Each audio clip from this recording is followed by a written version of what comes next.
विद्यार्थी मित्रों, Oxford school of science Amreli वती आप सर्व विद्यार्थी मित्रों आजना विडियो लेक्चरनी अंदर हार्दिक स्वागत करूँ छूँ। आगळना विडियो लेक्चरनी अंदर टेन्सनी जे क्रियाओनो आपणे अभ्यास करी रह्या हता ए टेन्सनी क्रियाओमां सिम्पल टेन्सनी क्रियाओ जोई, कन्टिन्युअस टेन्सनी क्रियाओनी अंदर कन्टिन्युअस प्रेझન્ટ टेन्सनी क्रियाओ जोई। तो विद्यार्थी मित्रों हवे आपणे सामान्य टेन्सनी क्रियाओ जे छे ए टेन्सनी क्रियाओनो सामान्य परिचय मेळवता मेळवता आगळ वधवानुं छे। सेकंडरी लेवले तमे टेन्सनी क्रियाओ सारी रीते शीखी गया छो। इन डीप आपणे सिम्पल टेन्सनी क्रियाओनो पण अभ्यास करी लीधो छे। એટલે કન્ટિન્યુઅસ ટેન્સની ક્રિયાઓ આપણે હવે એની વાક્ય રચનાઓ અને એના સેન્ટેન્સ એ વાક્ય રચના પ્રમાણે કેવા હોય તેનો અભ્યાસ કરતા આગળ વધવાનું છે। તો આજે આપણે ધ કન્ટિન્યુઅસ પાસ્ટ ટેન્સ એટલે કે ચાલુ ભૂતકાળ, આ ચાલુ ભૂતકાળની ક્રિયાઓ કેવી હોય તેના વિશેની થોડીક સામાન્ય માહિતી મેળવી લઈએ સૌપ્રથમ તો, જેના ઉપરથી આપણને થોડો ખ્યાલ પણ આવે કે ચાલુ ભૂતકાળની ક્રિયાઓ કેવી હોય છે। સાદા ભૂતકાળની ક્રિયાઓ આપણે પહેલાં યાદ કરીએ છીએ કે વીતી ગયેલા સમય વિશેની વાત થતી હોય ત્યારે સિમ્પલ પાસ્ટ ટેન્સ થાય, એટલે કે સાદો ભૂતકાળ થાય। પરંતુ આજે આપણે આ જ ભૂતકાળની ચાલુ ક્રિયાઓ કેવી હોય તેના વિશેની ચર્ચા કરવાની છે। તો કોઈપણ ટેન્સની અંદર કેવી ક્રિયાઓ દર્શાવાય તેના વિશેની માહિતી તો એક કે બે જ વાક્યમાં હોય, પરંતુ આવી જે ક્રિયાઓ માટે આપણે જે બે વાક્ય બોલીએ છીએ કે એની વ્યાખ્યા મુજબ એનું અર્થઘટન ઘણું બધું આપણે લાંબુ વિચારીને કરવાનું હોય છે। સામાન્ય રીતે અહીંયા આપણે જો જોઈએ તો ચાલુ ભૂતકાળની અંદર ભૂતકાળના કોઈ ચોક્કસ સમયે અમુક ક્રિયા ચાલુ હતી। સાંભળજો ખાસ, ભૂતકાળના કોઈ ચોક્કસ સમયે અમુક ક્રિયા શરૂ હતી એવું દર્શાવવા માટે ચાલુ ભૂતકાળનો ઉપયોગ થાય છે। ચાલુ ભૂતકાળને દર્શાવવા માટે ભૂતકાળના ટુ બીના રૂપ જેવા કે વોઝ અને વેરનો ઉપયોગ થાય। બસ આટલી માહિતી છે। હવે આપણે એને વાક્ય રચના દ્વારા સમજવાનું છે। ભૂતકાળના કોઈ ચોક્કસ સમયે અમુક ક્રિયા ચાલુ હતી, સમજજો ખાસ, ભૂતકાળના કોઈક સમયે અમુક ક્રિયા ચાલુ હતી એવું દર્શાવવા માટે સિમ્પલ પાસ્ટ ટેન્સની અંદર જે આપણે યસ્ટરડે ને લાસ્ટ ને એવો જે સમયનું સૂચન કરતો શબ્દ લખ્યો છે એ શબ્દો એ ભૂતકાળનો કોઈક ચોક્કસ સમય દર્શાવે, બરોબર? તો આવો ભૂતકાળનો સમય દર્શાવવા માટે એટલે એનો મિનિંગ એક એવો પણ થયો કે ભૂતકાળના કોઈક સમયે અમુક ક્રિયા ચાલુ હતી એવું દર્શાવવા માટે ચાલુ ભૂતકાળનો ઉપયોગ થાય છે, બરોબર? તો એનો મિનિંગ એવો થાય છે અહીંયા કે ભૂતકાળનો આ ચોક્કસ સમયે જ ક્રિયા શરૂ હતી તો અત્યારે શરૂ નથી, એ અમુક સમય ભૂતકાળના કોઈ ચોક્કસ સમયે એ ક્રિયા શરૂ હતી પણ અત્યારે શરૂ નથી, આવું દર્શાવવા માટે ચાલુ ભૂતકાળનો ઉપયોગ થાય છે। એટલે તમે આવું લખી શકો કે ભૂતકાળના કોઈ ચોક્કસ સમયે અમુક ક્રિયા શરૂ હતી એવું દર્શાવવા માટે ચાલુ ભૂતકાળનો ઉપયોગ થાય છે। બીજું કે આવો એક ચોક્કસ સમય દર્શાવવા માટે ઘણા બધા ચાલુ ભૂતકાળના વાક્યની અંદર વાઇલનો ઉપયોગ પણ થયેલો હોય છે, બરોબર? While is indicate to time. While શબ્દ જે છે એ એક આપણને જ્યારે ત્યારે એવા અર્થની અંદર સમયનું સૂચન કરે છે। તો વાઇલથી જે વાક્ય જોડાયેલું હોય ત્યારે આ વાઇલની સાથે રહેલું વાક્ય જે છે ને એ ચાલુ ભૂતકાળનું હોય અને બીજું વાક્ય છે એ સાદા ભૂતકાળનું હોય। એટલે કે વાઇલ સાથે રહેલું જે વાક્ય છે એ ચાલુ ભૂતકાળનું હોય અને બીજું વાક્ય જે છે એ સાદા ભૂતકાળનું હોય, બરોબર? પણ એનો મિનિંગ એવો નથી કે વાઇલ શબ્દ છે એ ખાલી ચાલુ ભૂતકાળને દર્શાવવા માટે જ મુકાય। આપણે હમણાં આગળ એક્ઝામ્પલ દ્વારા એની સમજૂતી મેળવીશું ત્યારે આપણને એનો ચોક્કસ ખ્યાલ પણ મળી રહેશે। તો હવે જો જોઈએ વાક્ય રચના પહેલા સમજીએ જેથી કરીને ચાલુ ભૂતકાળ શું છે એ આપણે સમજી શકીએ, બરોબર? ભૂતકાળ વાક્ય રચનાઓ ફિક્સ જ છે। કર્તા સહાયકારક ક્રિયાપદ, તો સહાયકારક ક્રિયાપદની અંદર ચાલુ ભૂતકાળ છે એટલે વોઝ અથવા તો વેર, જેનો પણ આપણને ખ્યાલ હોવો જોઈએ। એક વચન કર્તાની સાથે વોઝ મુકાય, બહુવચન કર્તાની સાથે વેર મુકાય, ત્યાર પછી ક્રિયાપદનું આઈએનજી। હવે આપણે ચાલુ કાળની ચાલુ વર્તમાન કાળની ક્રિયા શીખી ગયા છીએ એટલે આપણને ખબર જ છે ક્રિયાપદનું આઈએનજી વાળું રૂપ. બરોબર, ક્રિયાપદનો પરિચય પણ આપણે આગળ જ્યારે ટેન્સની ક્રિયા શરૂ કરી ત્યારે જ મેળવી લીધો છે. એટલે હવે હું એવું પણ માનું છું કે અહીંયા જે દર્શાવવામાં આવતા દરેક શબ્દો પણ તમે સારી રીતે સમજી શકો છો. કર્મ અને અન્ય શબ્દ. બરોબર, જો એવી જ રીતે નકાર વાક્ય હોય તો આ નકાર વાક્યની અંદર વોઝ અને વેર પછી નોટ શબ્દ મુકાશે. બરોબર, વોઝ કે વેર ત્યાર પછી નોટ. અને હવે હું અહીંયા આઈએનજી લખું છું જેનો મીનિંગ એવો છે કે ક્રિયાપદનું આઈએનજી વાળું રૂપ. બરોબર, કર્મ અને અન્ય શબ્દ. ઓકે, તો એવી જ રીતનું જો પ્રશ્નાર્થ વાક્ય હોય તો પ્રશ્નાર્થ વાક્યની અંદર વોઝ અને વેર વાક્યની શરૂઆતમાં આવશે, ત્યાર પછી કર્તા આવશે, ત્યાર પછી ક્રિયાપદનું આઈએનજી વાળું રૂપ. બરોબર,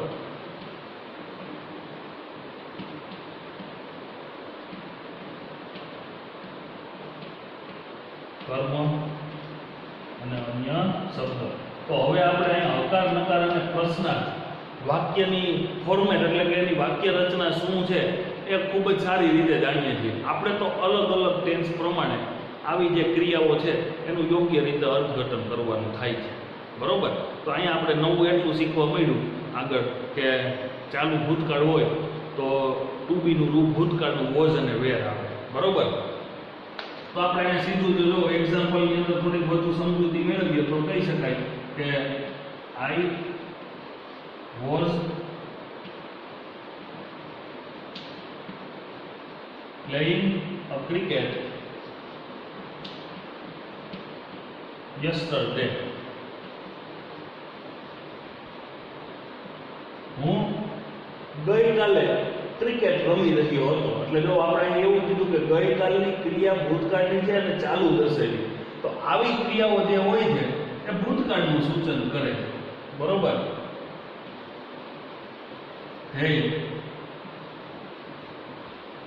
they were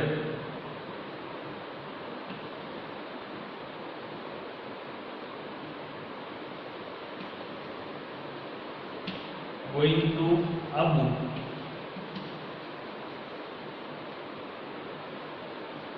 last Sunday. તેઓ ગયા રવિવારે આબુ જઈ રહ્યા હતા. વાઇલ શબ્દ દ્વારા આપણે વાક્ય દર્શાવવું હોય તો એવું કહી શકાય કે while I was crossing the road. આટલું આપણે લખ્યું હોય તો પણ આ વાક્ય જે છે એ ખાલી આટલું જે દર્શાવ્યું છે એ એક ચાલુ ભૂતકાળ દર્શાવે છે કે હું રોડ ક્રોસ કરી રહ્યો હતો. બરોબર, પણ while I was crossing the road I saw an accident. તો while દ્વારા આપણને બે વાક્ય આપેલા છે. ફોર્મેટ આપણે ઉપર ઓલરેડી આપેલું છે while વાળું અહીંયા કે while વાળું ફોર્મેટ કેવું હોય. while હંમેશા ચાલુ ભૂતકાળનું જે વાક્ય દર્શાવવામાં આવ્યું હોય ને એ ભૂતકાળ ચાલુ ભૂતકાળના વાક્ય સાથે જ હોય. એટલે એક વાક્ય તમે અહીં જોઈ શકો છો કે આ ચાલુ ભૂતકાળનું છે અને આ વાક્ય જે છે એ સાદા ભૂતકાળનું છે. આ શું થયું? હમણાં એવું બોલવામાં આવ્યું, મેં એવું કીધું કે ભૂતકાળના કોઈ ચોક્કસ સમયે અમુક ક્રિયા શરૂ હતી. તો ભૂતકાળનો સમય તો છે આપણે દર્શાવ્યો, પણ ભૂતકાળનો કયો સમય? તો કે મેં જ્યારે એક્સિડન્ટ જોયું ને ત્યારે હું રોડ ક્રોસ કરી રહ્યો હતો. એટલે જો એક્સિડન્ટ જોવાની જે ક્રિયા છે એ ભૂતકાળનો એક ચોક્કસ સમય દર્શાવે છે. બરોબર, એટલે ભૂતકાળના આવા કોઈ એક ચોક્કસ સમયે અમુક ક્રિયા શરૂ હતી તો એ ચાલુ ભૂતકાળ થયો. એટલે કે વાઇલ દ્વારા આવા વાક્ય દર્શાવાય છે જેમાં આપણને આપવામાં આવેલું આ સાદા ભૂતકાળનું વાક્ય છે એ આપણને ભૂતકાળનો કોઈ ચોક્કસ સમય દર્શાવે છે. કારણ કે ભૂતકાળના કયા સમયે અમુક ક્રિયા શરૂ હતી? તો કે આપણે એવું કહી શકીએ કે હું જ્યારે જ્યારે એક્સિડન્ટ થયું ને ત્યારે હું રોડ ક્રોસ કરી રહ્યો હતો, બરોબર. તો આવી રીતે અલગ અલગ પ્રકારના વાક્યો આપણે ચાલુ ભૂતકાળની ક્રિયાઓનું સૂચન કરતા દર્શાવી શકીએ છીએ, બરોબર. એવું કહી શકાય, it was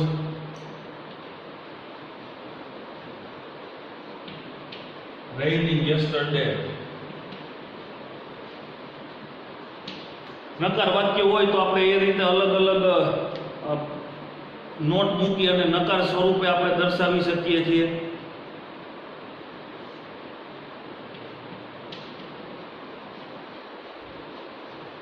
Students were sweeping the room. આવા પ્રકારના અલગ અલગ વાક્યો જે છે એ તમામ પ્રકારના વાક્યોને આપણે આજે ખાસ તો ચાલુ ભૂતકાળની ક્રિયા દર્શાવવા માટે વોઝ વેર પ્લસ જે ક્રિયાપદનું આઈએનજી વાળું રૂપ આપવામાં આવેલું હોય એ બહુ અગત્યની વસ્તુ થઈ, બરોબર.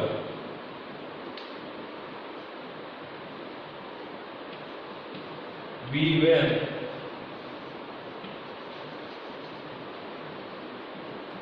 cutting down more and more tree.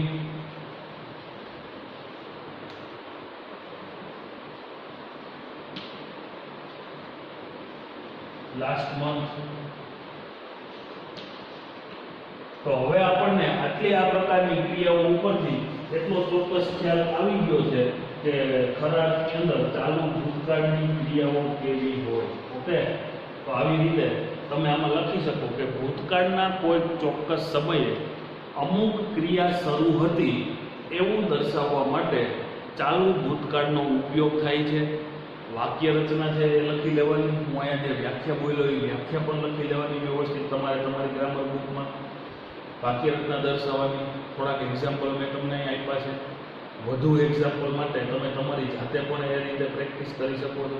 તો ખાસ ટેન્સની ક્રિયાઓ આપણે માત્ર મહાવરા માટે જ દર્શાવી છે, જેથી કરીને તમે યોગ્ય રીતે ટેન્સની ક્રિયા રિવિઝન કરી શકો અને તમારા દ્વારા પણ એકવાર કામ થાય. ઓકે, એટલે થોડુંક આપણે આગળ ઝડપથી પણ ચલાવીએ છીએ. ખરેખર 11મા ધોરણ સુધીમાં તમે ટેન્સ ભણીને આવો જ છો, બરોબર. તો હવે આ તમારે લખી લેવાનું છે અને વધારે બીજા એક્ઝામ્પલ્સ પણ તમે લખશો, બરોબર. વિડીયો પોઝ કરી અને તમે આને વ્યવસ્થિત લખી લેવાનું છે અને આગળ વધારે એક્ઝામ્પલ લખવાના છે, બરોબર. હવે આપણે કન્ટિન્યુઅસ ફ્યુચર ટેન્સ જોઈએ. ફ્યુચર ટેન્સ વિશે ખાલી આપણે માહિતી લેવાની છે. બાકી ફ્યુચર ટેન્સની ક્રિયાઓ ચેન્જ ધ ટેન્સમાં નથી હોતી અને ખાસ કરીને ચેન્જ ધ વોઇસમાં એની ક્રિયાઓ હોતી નથી, બરોબર. એટલે ખાસ ધ્યાનમાં લઈએ કે ચાલુ ભવિષ્યકાળનું પેસિવ વોઇસમાં રૂપાંતર થતું નથી. પેસિવ વોઇસની ક્રિયામાં એનું રૂપાંતર થતું નથી. તો ધ કન્ટિન્યુઅસ ફ્યુચર ટેન્સ.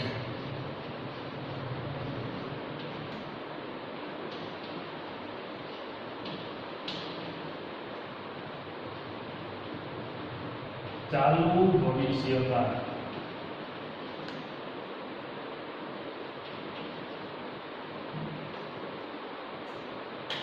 ખાલી આપણે એને વાક્ય રચના દ્વારા સમજવાનો પ્રયત્ન કરીશું. ભવિષ્યની ચાલુ ક્રિયા એટલે શું થયું? જેમ ભૂતકાળની ચાલુ ક્રિયા એટલે કે ભૂતકાળના કોઈક સમયે અમુક ક્રિયા શરૂ હતી એવું દર્શાવવા માટે ચાલુ ભૂતકાળ મુકાય. તો ચાલુ ભવિષ્યકાળ એટલે ભવિષ્યના અમુક સમયે અમુક ક્રિયા શરૂ હશે. ભવિષ્યના કોઈ ચોક્કસ સમય અથવા તો ભવિષ્યના કોઈક અમુક સમયે અમુક ક્રિયા ચાલુ હશે એવું દર્શાવવા માટે ચાલુ ભવિષ્યકાળનો ઉપયોગ થાય છે, બરોબર. તો આને આપણે સિમ્પલ જો સમજીએ તો સીધી જ વાક્ય રચના અહીંયા ભવિષ્યકાળના ટુ બીના રૂપનો ઉપયોગ થશે. એટલે કરતા ભવિષ્યકાળના ટુ બીના રૂપ શેલ અથવા તો વિલ. શેલ અને વિલ ક્યારે મૂકવું એ આપણે સિમ્પલ ફ્યુચર ટેન્સમાં જોઈ લીધું. પરંતુ આપણે એટલું પણ ખાસ ધ્યાનમાં રાખીએ કે ભવિષ્યકાળની અંદર સિમ્પલ ફ્યુચર ટેન્સનો ઉપયોગ જ સૌથી વધુ આવશે. ત્યાર પછી ક્રિયાપદનું આઈએનજી વાળું રૂપ.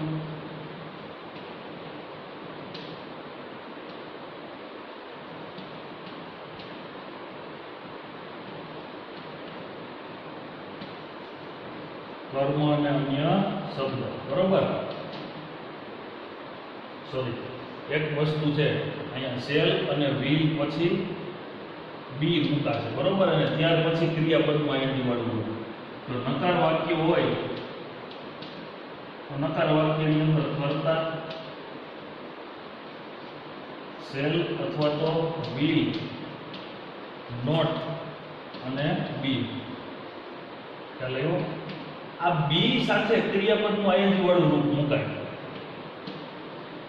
વચ્ચે બી શા માટે મૂકવામાં આવે જેની પણ આપણે થોડીક ચર્ચા કરીએ હમણાં.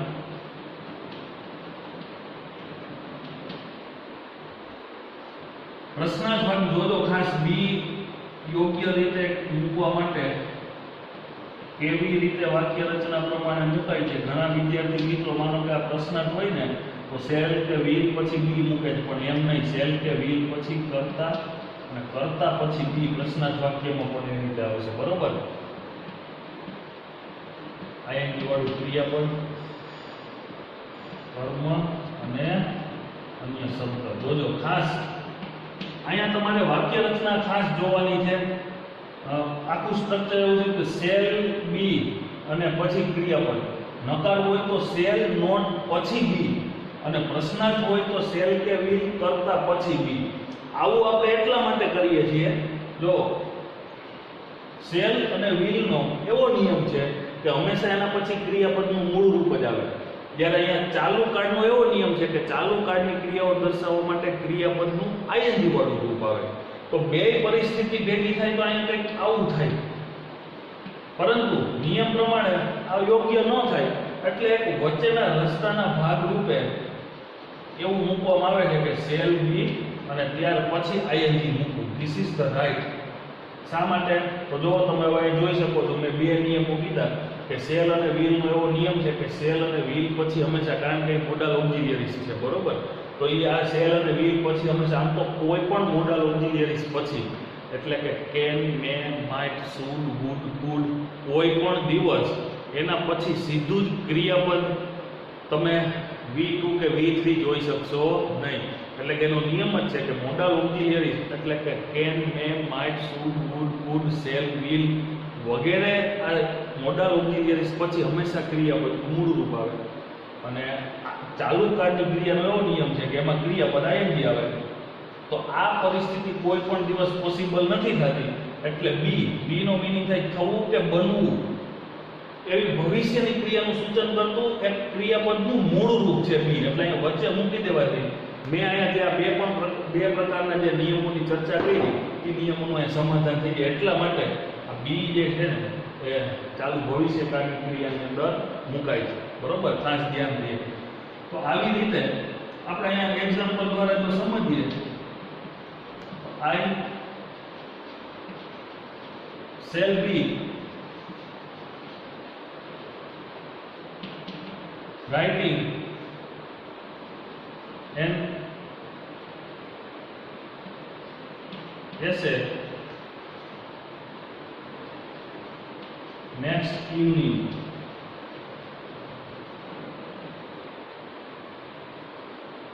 ક્રિયા એવી કંઈક થઈ, I shall be writing an essay next evening.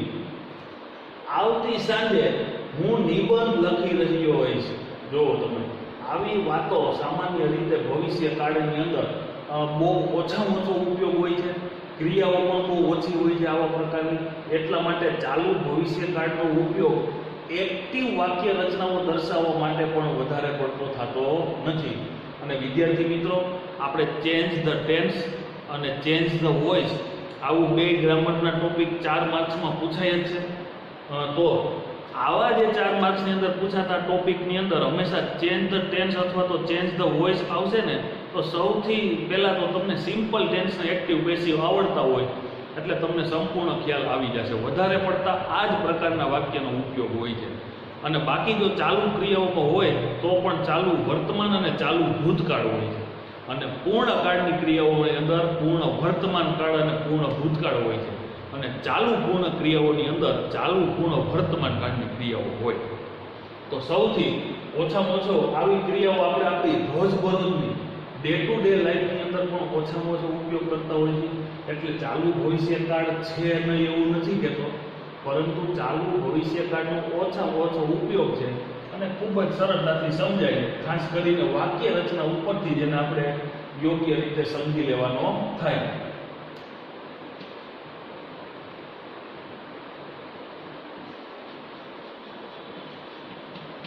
They will not be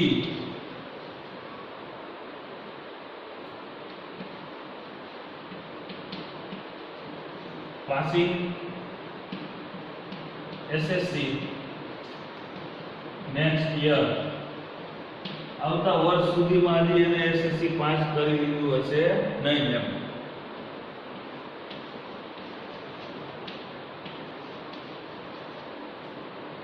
Will you be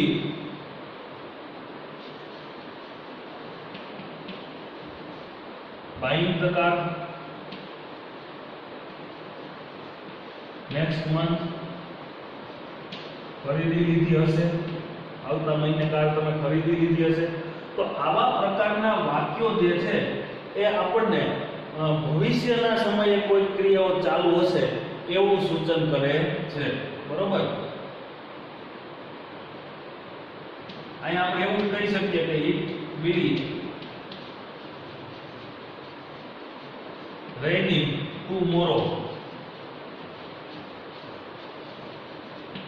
તો આ ક્રિયાઓ જે છે એ ચાલુ ભવિષ્યકાળનું સૂચન કરે છે. બરોબર. તો આવી રીતના પ્રેક્ટિસ માટે ખાસ સેન્ટેન્સની પ્રેક્ટિસ એટલા માટે હોય છે કારણ કે ટેન્સને શીખવા માટે જેમ તમે જે તે ટેન્સને રિલેટેડ વાક્યોનો પ્રયોગ એટલે કે તમારી જાતે જેટલા વાક્ય બનાવશો, એક્સરસાઇઝની અંદર પ્રયત્ન કરશો, એટલા વધુમાં વધુ કાર્ડને યોગ્ય રીતે શીખી શકશો. બાકી તો આપણે પૂછાય ત્યારે તો એ હજારો વાક્ય હોય છે, એમાંની કોઈ પણ ક્રિયાઓ પૂછાતી હોય છે. તો એના માટે સૌથી અગત્યની બાબત શું થઈ તો કે વોકેબ્યુલરી. બરોબર. તો આપણે અહીંયા વિદ્યાર્થી મિત્રો આ પ્રકારના વધુ એક્ઝામ્પલ તમારે પણ તમારી જાતે સોલ્વ કરવાના છે અને ચાલુ ભવિષ્યકાળને વધુ સારામાં સારી રીતે તમે સમજી શકો એવો પ્રયત્ન કરવાનો છે. રેડી? તો વધારે વાક્ય તમારે આગળ એમાં પણ લખવાના છે. ઓકે. હવે આપણે નેક્સ્ટ પરફેક્ટ ટેન્સની ક્રિયાઓ જોઈએ.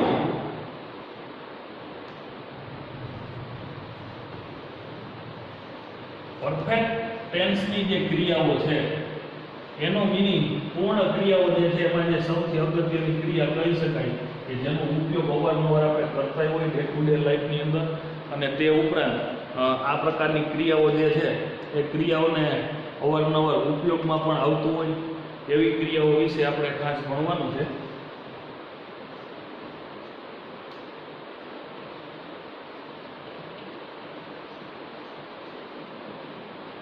પરફેક્ટ પ્રેઝન્ટ ટેન્સ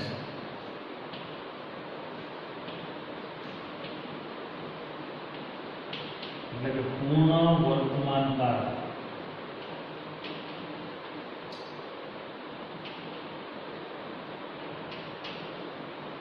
વર્તમાન કાળની પૂર્ણ ક્રિયા છે. તો પૂર્ણ ક્રિયાઓ એટલે કે પૂર્ણ થઈ ગઈ, પણ આપણને એમ થાય વર્તમાન. જો સાદા વર્તમાન કાળની અંદર આપણે એવું જોયું કે રોજબરોજની ક્રિયાઓ હોય.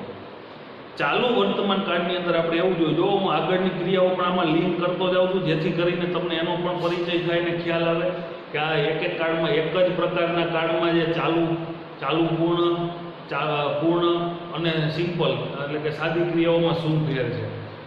સાદા વર્તમાન કાળની અંદર રોજબરોજની ક્રિયાઓ હોય છે.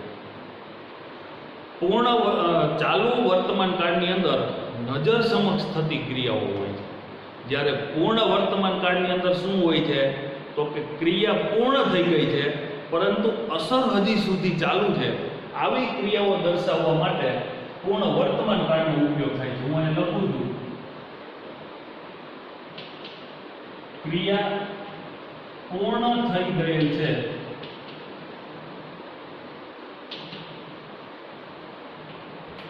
પરંતુ તેની અસર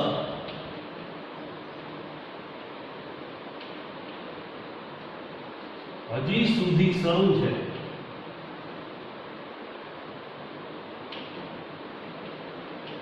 તો આવી ક્રિયા દર્શાવવા માટે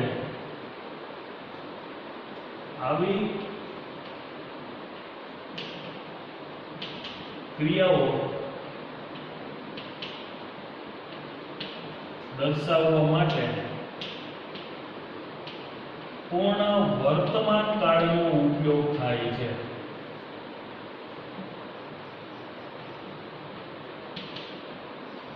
ખબર પડી? હમણાં આપણે સમજીએ એટલે આપણને એના ઉપરથી ખ્યાલ આવશે કે આ પૂર્ણ વર્તમાન કાળની આવી ક્રિયાઓ કેવી હોય. આવી ક્રિયાઓ દર્શાવવા માટે સામાન્ય રીતે એવા શબ્દો મૂકાય: ever, never, already, just, just now વગેરે જે શબ્દો છે એ શબ્દોની અંદર તમે એટલું પરફેક્ટ જોઈ શકો છો કે આ પ્રકારની જે ક્રિયાઓ છે જસ્ટ નાઉ, એવર, નેવર, ઓલરેડી વગેરે પ્રકારના જે સમયનું સૂચન કરતા શબ્દો છે એ શબ્દો પોતે જ એવું દર્શાવે છે કે ક્રિયા હમણાં જ પૂરી થઈ ગઈ છે પરંતુ અસર હજી સુધી શરૂ છે. ખબર પડી? પૂર્ણ વર્તમાન કાળની અંદર કેવી ક્રિયા હોય છે તો કે જે ક્રિયા પૂર્ણ થઈ ગઈ છે પરંતુ તેની અસર હજી સુધી શરૂ છે. આવી ક્રિયાઓ દર્શાવવા માટે પૂર્ણ વર્તમાન કાળનો ઉપયોગ થાય. તો ટુ હેવ વર્તમાન કાળ એટલે કે ટુ હેવ ના રૂપ ક્યાં ક્યાં? તો કે હેવ અને હેઝ. બરોબર. ક્રિયાપદનું V3 ભૂત કૃદંતનું રૂપ આવશે. આ ટુ હેવ ના રૂપ કહેવાય. હેવ અને હેઝ જે છે એ ટુ હેવ વર્તમાન કાળના રૂપ કહેવાય. બરોબર. તો અહીંયા હેવ અને હેઝ નો ઉપયોગ થશે. ક્રિયાપદનું ભૂત કૃદંતનું રૂપ આવશે. એટલું યાદ રાખવાનું. કન્ટિન્યુઅસ ટેન્સની ક્રિયા હોય એટલે કે કન્ટિન્યુઅસ પ્રેઝન્ટ હોય, કન્ટિન્યુઅસ પાસ્ટ હોય કે પછી કન્ટિન્યુઅસ ફ્યુચર ટેન્સ હોય, ક્રિયાપદનું આઈએનજી વાળું રૂપ જ આવશે એક્ટિવ વોઇસની અંદર. એ જ રીતે સેમ એઝ પરફેક્ટ ટેન્સની ક્રિયાઓ જોવો એટલે કે પરફેક્ટ પ્રેઝન્ટ હોય, પરફેક્ટ પાસ્ટ હોય કે પરફેક્ટ ફ્યુચર ટેન્સ હોય એટલે કે પૂર્ણ કાળની ક્રિયાઓ દર્શાવવા માટે હંમેશા ક્રિયાપદનું ભૂત કૃદંતનું રૂપ આવે જેને આપણે V3 એવું કહીએ છીએ, પાસ્ટ પાર્ટિસિપલ. બરોબર. તો અહીંયા મિત્રો તમને V1, V2 અને V3 ફરી એક વખત તમને રિમાઇન્ડ કરાવું છું કે તમારે જો તૈયાર ન કર્યા હોય તો પહેલાં તો અહીંયા તમારે ક્રિયાપદના ભૂત કૃદંતના રૂપ તૈયાર કરવા પડશે. આગળ તમે શીખી જ ગયા છો આવા અલગ અલગ પ્રકારના 150-200 પ્રકારના વર્બ તો રેગ્યુલર તમે અત્યાર સુધીના અભ્યાસક્રમ દરમિયાન 200 થી 250 પ્રકારના 150-200 તો પાક્કા જ એ વારંવાર આવા ટેન્સની ક્રિયાઓ અથવા તો ગ્રામેટિકલ ટોપિક ભણતા હોય એ સમય દરમિયાન આવી જ ગયા હોય. તો આપ વિદ્યાર્થી મિત્રોને પણ આ પ્રકારના ક્રિયાપદના રૂપ યોગ્ય રીતે તૈયાર કરવા પડશે. જો તૈયાર ન કર્યા હોય તો એક વખત વ્યવસ્થિત તમારી ગ્રામર બુકની અંદર લિસ્ટ બનાવો. સેકન્ડરીની ગ્રામર બુકની અંદર તમે જોવો તો આવું પ્રકારનું V2, V3 ક્રિયાપદનું લિસ્ટ આપેલું જ હશે. જો ન હોય તો તમારી જાતે તૈયાર કરો અથવા તો વેરી યુઝફુલ વર્બ એવી બુકમાંથી એ તૈયારી કરો.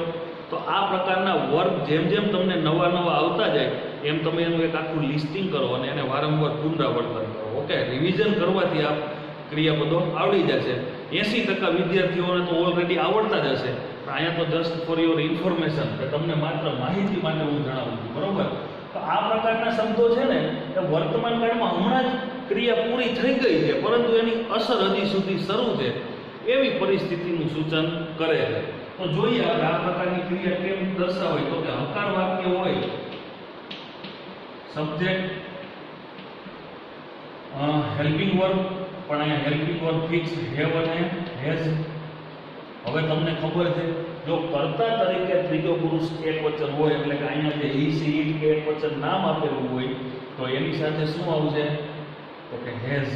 બાકીના કોઈ પણ પ્રકારના કર્તાની સાથે હેવ આવે. ઓકે. ક્રિયાપદનું ભૂત કૃદંતનું રૂપ એટલે કે V3 કર્મ અને અન્ય શબ્દ. બરોબર. જો એ જ રીતે નકાર વાક્ય હોય તો નકાર વાક્યની અંદર સબ્જેક્ટ પ્લસ હેવ અથવા તો હેઝ. હેવ ક્યારે મૂકવું, હેઝ ક્યારે મૂકવું એની હમણાં જ આપણે વાત કરી. નકાર વાક્ય હોવાથી નોટ, ક્રિયાપદનું ભૂતપૂર્ણ, કર્મ, ઓબ્જેક્ટ અને અન્ય શબ્દ. બરોબર. ફોર્મેટ તો હવે તમને હકાર નકાર પ્રશ્ન ખબર જ છે. આટલા 6 પ્રકારના કાળની ક્રિયાઓ જોઈ લીધા પછી અહીંયા તમને એનો પરિચય ખબર અને ખ્યાલ હોવો જ જોઈએ. જો એટલે સુધી નથી સમજ્યા તો આગળની આ ક્રિયાઓમાં કાંઈ ખબર પડવાની નથી.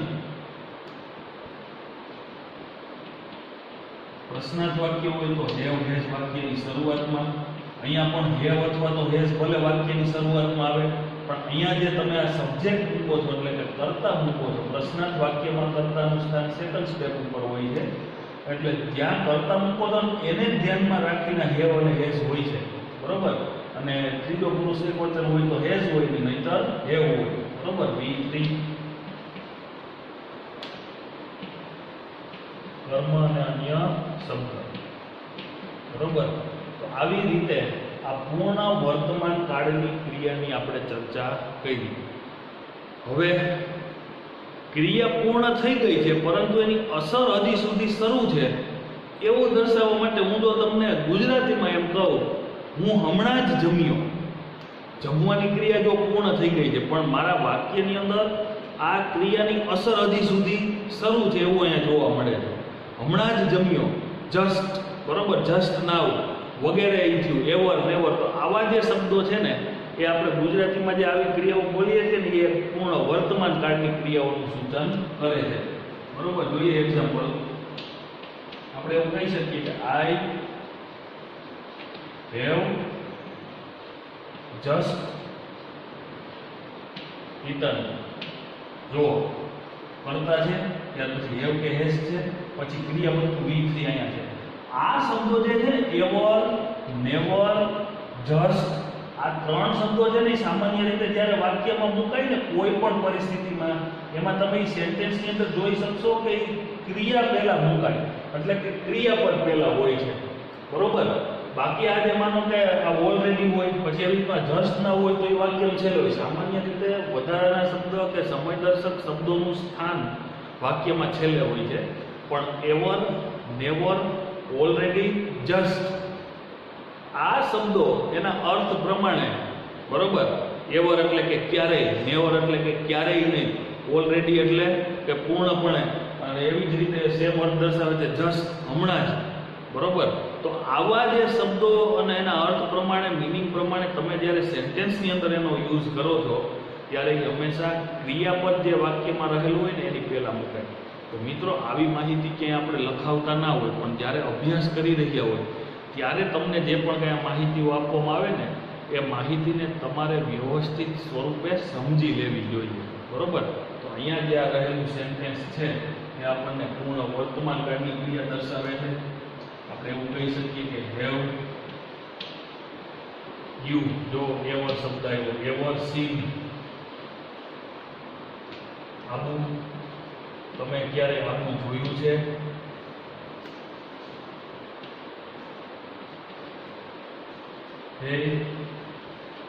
હેવ નેવર એટલે નકારનો અર્થ થયો. નેવર ઇટન એપલ, એટલે હજી સુધી તેને ક્યારેય સફરજન ખાધું નથી. બરોબર. ઈટ, એટ અને ઈટન. બરોબર. ઈટ, એટ અને ઈટન. બરોબર. આ રિવાઇઝ થઈ ગયું. એવી જ રીતે સીન, સી, સો અને સીન. બરોબર. તો આવી રીતે જ્યારે જ્યારે એ ક્રિયાપદ આવતું હોય ને ત્યારે આપણે એને યોગ્ય રીતે સમજતું પણ જવું પડે. તો આવી રીતે વાક્ય જે છે ને એ હકાર નકાર પરિચય દર્શાવતા હોય છે. બરોબર. તો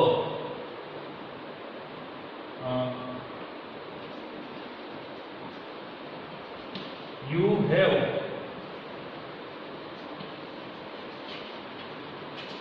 completed the final year.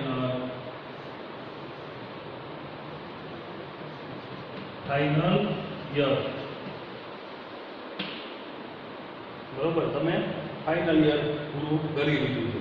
તો આવી અલગ અલગ પરિસ્થિતિઓ પૂર્ણ વર્તમાન કાળની અંદર હોય છે. તો હું એવું માનું છું કે કે આપ સર્વ વિદ્યાર્થી મિત્રોને આપણે જે અહીંયા કાર્ડનું જે રિવિઝન ચાલે છે એ યોગ્ય રીતે કમ્પ્લીટ થતું જ પણ જતું હશે. તો હવે પછી આ નેક્સ્ટ લેક્ચરની અંદર પૂર્ણ કાળની જે પૂર્ણ ભૂતકાળ અને પૂર્ણ વર્તમાન કાળની ક્રિયા અને એક ચાલુ પૂર્ણ વર્તમાન કાળની ક્રિયાનો પરિચય આપવાનો છે.